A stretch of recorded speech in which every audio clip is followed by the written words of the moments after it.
معزز سامعین، السلام علیکم۔ عزیر علیہ السلام انبیاء کرام کی جماعت میں سے ایک نبی تھے۔ اللہ تعالیٰ نے انہیں ایک بستی کی طرف چلنے کا حکم دیا۔ وہاں پہنچے تو بستی ویران تھی، بے آباد تھی۔ اب یہ حیران ہوئے کہ مجھے یہاں کس لیے بھیجا گیا ہے۔ ایسے میں خیال آیا، اللہ تعالیٰ اس مردہ بستی کو کیسے زندہ فرمائیں گے۔ یہ خیال تعجب کے طور پر تھا۔ اللہ تعالیٰ سورۃ بقرہ میں فرماتے ہیں، یا اس شخص کی مانند کہ جس کا گزر اس بستی پر ہوا جو چھت کے بل اوندھی پڑی ہوئی تھی۔ وہ کہنے لگا کہ اس کی موت کے بعد اللہ تعالیٰ اسے کیسے زندہ کرے گا، تو اللہ تعالیٰ نے اسے بھی موت دے دی 100 سال کے لیے۔ پھر اسے اٹھایا، پوچھا تجھ پر کتنی مدت گزری؟ کہنے لگا 1 دن یا دن کا کچھ حصہ۔ اللہ تعالیٰ نے فرمایا تو 100 سال تک ٹھہرا رہا۔ پھر اب تو اپنے کھانے پینے کو دیکھ کہ یہ بالکل خراب نہیں ہوا، اور اپنے گدھے کو بھی دیکھ، ہم تجھے لوگوں کے لیے ایک نشانی بنا رہے ہیں۔ تو دیکھ کہ ہم ہڈیوں کو کس طرح جوڑتے ہیں، پھر ان پر گوشت چڑھاتے ہیں۔ جب یہ سب ظاہر ہو چکا تو کہنے لگا، میں جانتا ہوں اللہ تعالیٰ ہر چیز پر قادر ہے۔ اللہ تعالیٰ نے نیند کی حالت میں عزیر علیہ السلام کی روح قبض کی، اس لیے انہوں نے جواب دیتے وقت سمجھا کہ شاید وہ سو رہے ہیں۔ انہیں یہ احساس بھی نہ ہوا کہ میں تو اتنا عرصہ مردہ رہا ہوں۔ جب وہ سوئے تھے تو صبح کا وقت تھا۔ جب دوبارہ زندگی ملی تو عصر کے وقت آنکھ کھلی۔ اس لیے اللہ تعالیٰ کے سوال کے جواب میں انہوں نے کہا کہ میں 1 دن یا دن کا کچھ حصہ سویا رہا ہوں گا۔ اللہ تعالیٰ نے کہا، اپنے کھانے اور گدھے کو دیکھو نا۔ کھانا بہت جلد خراب ہو جاتا ہے، لیکن 100 سال گزرنے پر بھی کھانا بالکل تازہ تھا، جبکہ آپ کے گدھے کی ہڈیاں بکھری پڑی تھیں۔ اچانک ان کے سامنے دیکھتے ہی دیکھتے ہڈیاں حرکت کرنے لگی، پھر جڑنے لگی۔ گدھے کا ڈھانچہ تیار ہو گیا تو اس پر گوشت چڑھنے لگا۔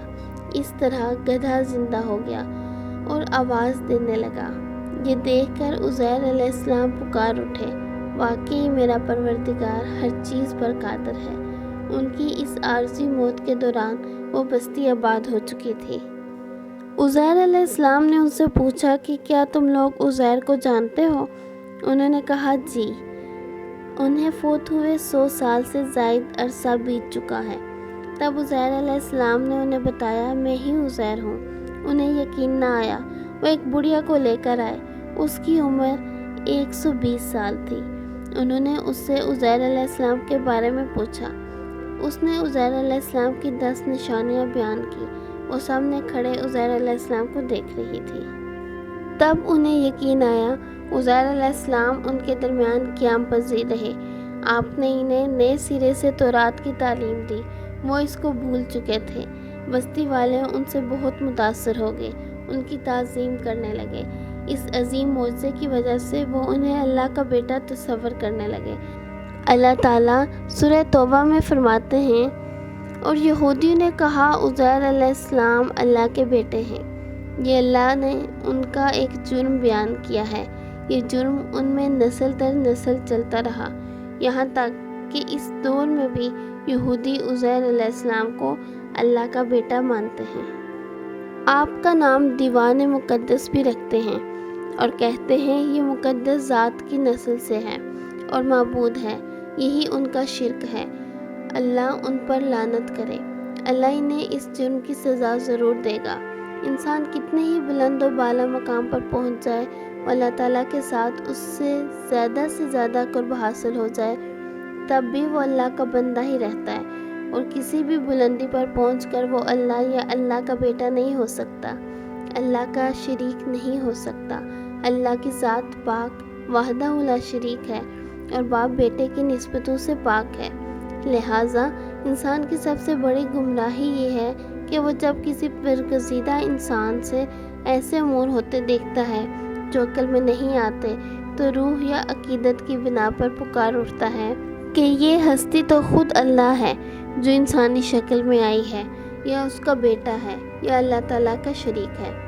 وہ یہ نہیں سوچتا کہ بلا شبہ ان واقعات کا جاری ہونا اللہ کی طاقت کے ذریعے ہے جو بطور نشان اس برگزیدہ انسان کے ہاتھوں جاری ہوئے۔ قرآن کریم نے سیدنا عیسیٰ علیہ السلام کی حقیقت سورۃ آل عمران میں اس طرح بیان کی ہے۔ اللہ کے نزدیک عیسیٰ علیہ السلام کی مثال آدم علیہ السلام کی سی ہے کہ اللہ نے انہیں مٹی سے پیدا کیا اور حکم دیا کہ ہو جائے اور وہ ہو گئے۔ مطلب یہ کہ اللہ کا بیٹا اگر کسی کو کہا جا سکتا تو آدم علیہ السلام کو کہا جانا چاہیے تھا۔ لہٰذا کسی نبی کے بارے میں یہ عقیدہ رکھنا کہ وہ اللہ کا بیٹا ہے بالکل فضول ہے۔ اور اسی کے ساتھ عزیر علیہ السلام کا قصہ اپنے اختتام کو پہنچا۔